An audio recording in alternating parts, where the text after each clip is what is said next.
Azerbaijan to serve as a capital. With the success of their policy of ethnic cleansing against Azerbaijanis in 1918 to 1920, Armenians could continue to pursue their aims in the Soviet period. The autonomous oblast status granted to the mountainous part of Karabakh inside Azerbaijan in 1921 under pressure from Stalin, and the expansion of the territories which they had achieved through the so-called Sovietization were not enough for the Armenians. In order to please them, Stalin realized the policy of deportation of the Azerbaijanis with his decree of December 23, 1947. 100,000 Azerbaijanis were resettled from Armenia to Azerbaijan in 1948 to 1950, and Armenians from abroad were allocated the evacuated houses. Armenia, which gradually expanded to 29,800 square kilometers at the expense of Azerbaijani territories and received about 230,000 Armenians from abroad between 1921 and 1973, did not retract its demands of the inclusion of Karabakh under the pretext of claims on the mountainous part and Nakhchivan in Armenia. Concerning the Azerbaijanis who remained in Armenia, the ethnic cleansing was concluded with the next and final deportation stage, which started in 1988 and ended in 1991 with the expulsion of Nuvadi village in the Mehri district within 1 day.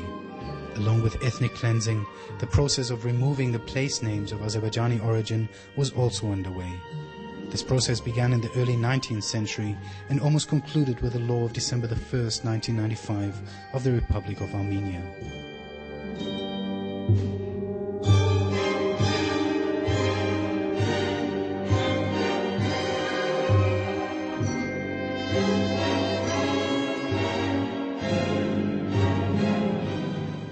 As for Azerbaijani monuments, only 2 of the mosques could survive until 1988. One of them, Göy Mosque, had been turned into the Yerevan Museum of History and underwent so-called restoration after 1991 and is now presented as a Persian mosque.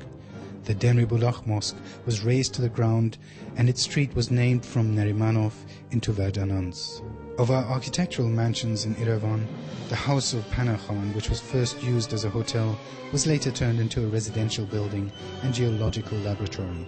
Another exquisitely beautiful hotel demonstrating the greatness of Azerbaijani architects was destroyed in the 1970s.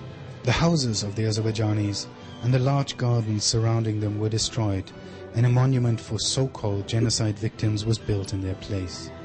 Only the houses of Ismail, Ahmed and Habib brothers in the lower part of this monument survived until 1970, and these were then also confiscated by force.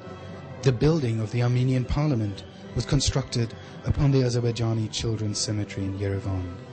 The Azerbaijani Women's Cemetery was left under the central department store and the hospital. As for the third Azerbaijani cemetery in Yerevan, located on the way from the railway station to the Tokhmakh, now Vardabari Lake, it too was desecrated. Also the sacred cemetery of Agadada in Arara province, sacred Arbulakh cemetery in Lori province, Gehi in Sunik, Gulubulak in Shirak, Gölkent, Shorja, and many other Azerbaijani cemeteries in Gekarkunik and other provinces became victims of Armenian barbarism. Unfortunately, this policy pursued by Armenia hasn't received the attention it deserves, and has certainly not been condemned by the international community.